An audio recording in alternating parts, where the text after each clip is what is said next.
Hello everyone, my name is Artyom, and today I want to tell you about what Signum.AI is, what it's for, and how it works. Let's start with what this platform actually is. Signum.AI is a tool that allows you to promote your brand in the answers of ChatGPT, Perplexity, and other neural networks. The logic behind it is quite simple. First of all, I recommend that you start with our free tool, which you can find at AI Checker. This tool will help you understand whether your website is open or closed for indexing by AI agents like ChatGPT. The logic is quite simple. All you need to do is enter your website address and start the AI check. The check is performed quite quickly. Key issues are checked, such as the presence or absence of LLM.txt, the number of tokens consumed when parsing your page, and much more. For example, specifically for this video, I deleted our LLM.txt to show you how this issue is detected and what needs to be done to fix it. Let's first go over the technology check. Everything here is pretty straightforward. If you've done SEO promotion before, you basically know that having a sitemap and fast page loading all have a positive effect on SEO, and the same goes for geo as well. In other words, these basic elements must be addressed right from the start. The second important section is about the agency aspect. Here you can see three key issues that we need to address first before starting geo promotion of your site. The first issue, as I already mentioned, is the absence of LLM.txt. Again, if you have worked with SEO before, you know that robots.txt is a file that allows you to set certain indexing criteria for your site by different search engines. LLM.txt is more or less the same thing. It's a file that tells LLMs what your business is, what it does, your prices, and who you are targeting. In general, all the useful information that can be taken into account when displaying your website in the responses of these neural networks. Of course, there is still no confirmed evidence that the presence or absence of this file allows for better indexing, but many huge and popular brands have already created this file a long time ago. That's why I recommend you do it as well. I think that sooner or later neural networks will start paying attention to this anyway, and will use this file to form an understanding of your business. The second element is Markdown. Roughly speaking, when agents collect information from your site, it's quite difficult for them to parse full HTML. So it's great if you have a separate version of your site in Markdown format, so that information can be quickly parsed from there, and it's easy to understand what is presented on each page. And the third point is also about Markdown. This is about how many tokens AIs consume in order to parse your site and understand what each page is about. Roughly speaking, if you have 50,000 tokens, and if you have a huge landing page and you exceed this limit, there's a high chance that the model will just parse the first part up to those 50,000 tokens and discard everything else.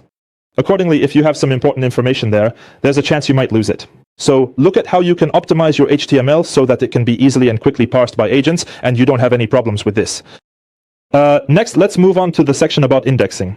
Actually, this is one of the most important sections, because here you can see that for each neural network bot, everything is open for us. There are green check marks everywhere. Accordingly, if we had crosses here, yes, then we would need to check either Cloudflare, how accessible or inaccessible everything is there, and also check the robots file to make sure nothing is blocked. So if something is blocked for the bots, you won't be able to proceed with promotion. This is the very first and most important point that you need to fix. Let's scroll down. And here, in fact, we already have information about the key points that we need to fix first, right? So again, this is LLM.txt, this is Markdown. Basically, this is a summary that you can give to your developer or handle yourself to fix everything. So we've sorted out the accessibility issue. Now let's move directly to the platform itself. So what do we have here? Let's start with the logic of how the tool itself works. And the logic is very simple. To get started, we need to add websites for monitoring. If you've just created your accounts, an onboarding process will start for you, where you can do all this step by step very easily. Actually, the logic is super simple. You go in, enter the website you want to monitor here. I recommend adding several websites at once, basically your own site and your competitors' sites, because that way you can get a more specific picture of the market. So if you have several data sources, you can really understand what's going on, what affects your competitors' visibility, what they're doing, what messages they're sending to the market. Overall, this is very, very useful. I also want to highlight that in addition to company-level monitoring, you can also add employees from these companies. That is, you can add, for example, the LinkedIn profiles of, say, the SEO company. And in this way, you'll be able to monitor new posts on LinkedIn in order to, for example, determine their strategy. And very often, posts from the SEO company on LinkedIn also affect visibility. Because, for example, the SEO might announce the launch of a new product, and then this product will also appear in responses. So, roughly speaking, you should keep an eye on this. After you add the company, we then move directly to setting up what exactly we want to monitor. And by default, you can skip this step. In that case, we'll just enter the keywords ourselves, check all the boxes ourselves, but honestly, it won't be very representative.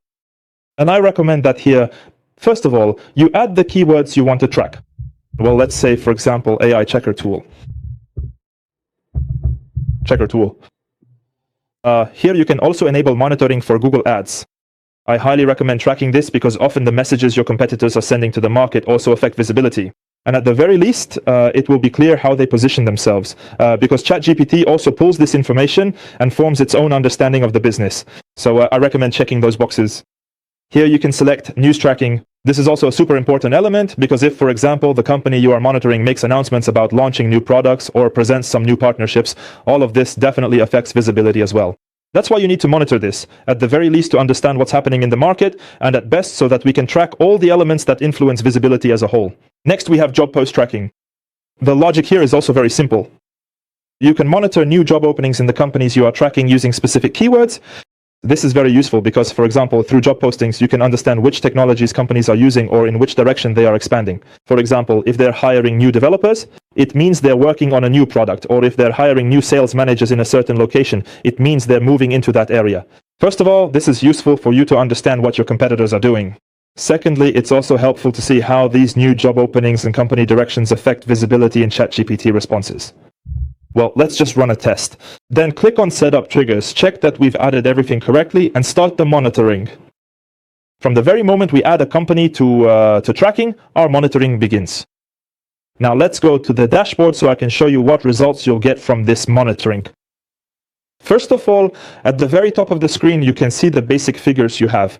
That is, how many companies you've added for tracking, how many signals we've detected over the week, over the entire monitoring period, and the average visibility of the companies you are currently monitoring. The average visibility is calculated in such a way that for all the companies you've added, we monitor how they appear in responses, and roughly speaking, calculate the average to give you an understanding of how the market exists and what influences it. It's actually a very useful metric. Next, we move down to the breakdown level. That is, you can look at the charts for individual companies, meaning the companies we've added. For example, here you can see that over the course of a week, the visibility of the company we've selected fluctuates a lot, right? This means that there were some events in the market that initially pushed this company to the top in terms of visibility, right? That is, almost every time this company appeared in the results, and then it dropped to zero. This suggests that perhaps during that week, the company either made some announcements or published some information on external sources, which directly affected its visibility. Let's scroll down further, and here is where things start to get really interesting. The next section is about the resources that influence this visibility. As you may know, LLMs mainly pull information from Google and Bing, but there is also a set of certain niche sources that also affect the visibility of this site. And here we've gathered, well, we collect this information, right? That is, for which keywords, which companies have publications on specific sources in order to determine what exactly influences these search results, right? So, for example, here for the company AngelList for the keyword startup, we see that you need to get published on Forbes, TechCrunch, and Wired. And in fact, these publications will influence how your brand is displayed in responses from ChatGPT itself. Very useful. It also resembles how link building used to work for SEO. Only here, link building is more targeted, with specific resources where we can get published and as a result, get more mentions in responses. Next, we have the industry landscape section. Here you can look at different keywords to see what kind of visibility various companies have, right? So, roughly speaking, we have a set of leaders who take up all the visibility, and then in descending order, which companies appear in the answers and how often, and we calculate this percentage. This is also generally useful for understanding which companies are market leaders, so you can watch them, pick up some tricks for yourself, and then use that for your own promotion.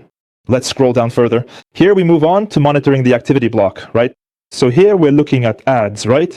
If you remember, I told you that we monitor Google Ads, so you can see which companies launched which ads over the past day or the past week. This is also to understand the messaging. Again, because messaging affects how ChatGPT presents you in its responses. Next comes company news signals. I mentioned this as well. Company news, product launches, partnerships, basically any announcements are collected here. And we can analyze, for example, that a new product was launched yesterday and today the visibility jumped. We look at what influenced this and try to figure it out. Hiring signals, again, job openings, where they appeared, who was hired, and what it led to. Basically, we monitor and observe. Very useful. Next is decision maker activity. Specifically here, I didn't set up monitoring, but again, I'll repeat. You can track new posts on LinkedIn from certain individuals you add along with the companies. And next we have the cherry on top. These are the actual recommendations themselves. That is what you need to do to improve your website's visibility in neural network responses. Here we are essentially connecting all the dots That is, we've analyzed all the activities and we've tried to identify what exactly has an impact, right?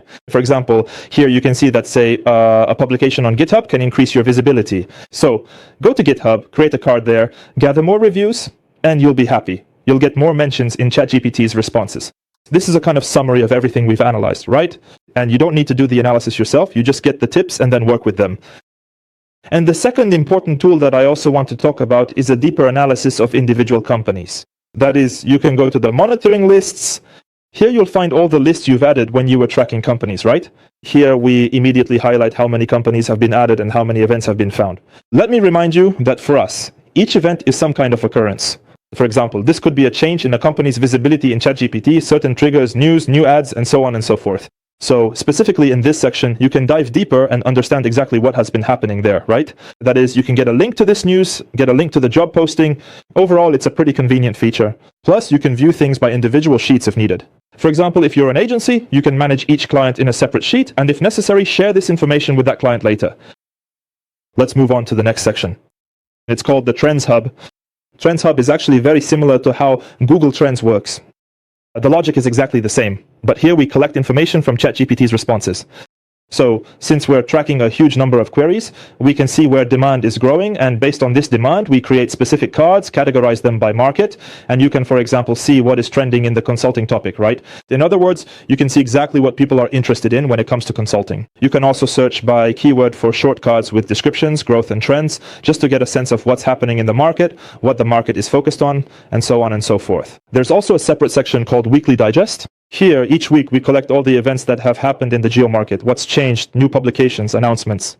It's very convenient if you want to stay up to date with what's happening in the market, right? I recommend it. We send out this newsletter once a week, usually on Mondays, and we also duplicate it here in the dashboard.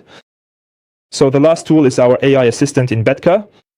The logic behind how it works is also very simple.